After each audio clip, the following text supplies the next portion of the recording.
အစိမ်းရောင်မြို့တော်ရဲ့ကောင်းကင်ထက်ကနေအဲဖာဘာထွက်ပြေးသွားပြီးတဲ့နောက်မြို့ထဲမှာတော့ပုံမှန်မဟုတ်တဲ့သတင်းတွေကသောမီလိုပြန့်နှံ့လို့နေခဲ့ပါတယ်။အာနာမတ်မော်တဲ့မဒန်မော်ရီဘဲဟာအဲဖာဘာကိုလူတွေကြောက်အောင်ပို့ဖော်ခဲ့တယ်လို့တစ်ဖက်မှာလည်းလူတိုင်းရဲ့အချစ်တော်ကလင်ဒါကနမ်းမိမဲ့တပါးလို့မြောက်စားခြင်းခံရပါတယ်။ဒါပေမဲ့စိန်စီထားတဲ့အင်ဂျီတွေရဲ့နောက်ွယ်မှာကလင်ဒါရဲ့နှလုံးသားသူမရဲ့အရင်အဆုံးတန်ငယ်ချင်းအတွက်ပူလောင်လို့နေခဲ့ရရှာပါတယ်။ဒီနေ့မှာတော့အဲဖာဘာသူမရဲ့တူရီသောညီမလေးနက်ဆာရိုးစီကိုပြန်ရောက်လို့လာခဲ့ပါတယ်။နက်ဆာဟာအချစ်ကိုငတ်မွတ်နေတဲ့မိန်းကလေးတစ်ယောက်ပါ။သူမဟာ boss လို့ခေါ်တဲ့ကောင်လေးကိုအနားမှာအတင်းကျပ်ဆွဲထားခဲ့ပေမဲ့ boss ရဲ့ရင်ဝင်မှာတော့သူမအတွက်နေရာမရှိခဲ့ပါဘူး။ဒေါသနဲ့အမုန်းတွေဖုံးလွှမ်းသွားတဲ့နက်ဆာဟာမော်ဆာအိုကိုတုံးပြီးတော့ boss ရဲ့နှလုံးသားကိုရက်တန့်စေခဲ့ပါတယ်။အဲဖာဘာဟာညီမဖြစ်သူရဲ့အမားကိုပြင်ဆင်ဖို့ကြိုးစားရင် boss ကိုတန်ချက်ခါလူသားအဖြစ်ပြောင်းလဲလိုက်ရပါတယ်။အသက်ရှင်သွားပေမဲ့နှလုံးသားမရှိတော့တဲ့ boss တယောက်ဟာဆိုရင်အဲဖာဘာကိုရန်သူတယောက်လိုကြည့်ပြီးထွက်ခွာသွားတဲ့မြင်ကွင်းကတကယ်ကိုရင်နာစရာကောင်းလွန်းလာပါတယ်။ဒီလိုမောင်မိုက်နေတဲ့ခရီးလမ်းမှာအဲဖာဘာအတွက်အလင်းရောင်တစ်ခုပဲရှိလို့နေခဲ့ပါတယ်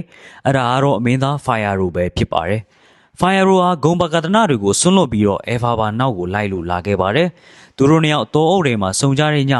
တိတ်ဆိတ်ပေမဲ့အချစ်တွေနဲ့ပြည်နေလို့နေခဲ့ပါတယ်။ဒါပေမဲ့ကန်ချမာကသူတို့ကိုအချိန်အကြာကြီးပျော်ခွင့်မပေးခဲ့ရှာပါဘူး။အစိမ်းရောင်မြို့တော်ဟာစစ်သားတွေရောက်ရှိလို့လာခဲ့ပြီးတော့ Fire Row ကိုဖမ်းဆီးလို့သွားခဲ့ပါတယ်။ Fire Row ကိုနှိပ်စက်ပြီးတက်တော့မဲ့အချိန်မှာအဲဖာဘာကသူမချစ်ရတဲ့သူမနာကျင်စေဖို့အတွက် Fire Row ကိုမော်ပီညာနဲ့ကောက်ရုပ်တရုပ်ဖြစ်အောင်ပြောင်းလဲလိုက်ပါတယ်။တညမှာတော့အဲဖာဘာအားလုံးရဲ့အရှင်သခင်လို့တင်စားထားကြတဲ့ဝိဇ္ဇာကြီးစီကိုပြန်သွားတဲ့အခါမှာတော့တုံလို့စရာအမှန်တရားတစ်ခုကိုသိရှိလိုက်ရပါတယ်။ဝိဇ္ဇာကြီးကတကယ်တော့မော်ပီညာမတက်တဲ့လူလိန်တယောက်ဖြစ်ယုံတင်မကပဲအဲဖာဘာရဲ့အဖေအရင်ဖြစ်လို့နေတာပါ။သူမရဲ့အစိမ်းရောင်သားရည်ကဝိဇ္ဇာကြီးရဲ့အတိတ်ကအမားတွေရဲ့တက်သေးတစ်ခုဖြစ်လို့နေခဲ့ပါတယ်။ဒါပေမဲ့ဝိဇ္ဇာကြီးကသူ့ရဲ့အမားတွေကိုဖုံးကွယ်ဖို့အတွက်သမီးရင်းကိုတောင်တတ်ဖို့ကြိုးစားခဲ့တာကအဲဖာဘာရဲ့နှလုံးသားကိုအပိုင်းပိုင်းကျွေမွတ်သွားစေခဲ့ပါတယ်။နောက်ဆုံးမှာတော့ကန်ဆယ်ပြည်နယ်ကနေလေစင်နှမောင်းနဲ့အတူအင်ကြီးတစ်လုံးပါလာပြီးနက်ဆာတို့ပို့ကိုပြီးချလို့သွားခဲ့ပါတယ်။အဲ့ဒီမှာပဲဒိုရသီဆိုတဲ့ကောင်မလေးတယောက်ရောက်ရှိလို့လာခဲ့တာပါ။ကလင်ဒါကနန်ဆာရဲ့အနီရောင်မော်ဖနက်ကို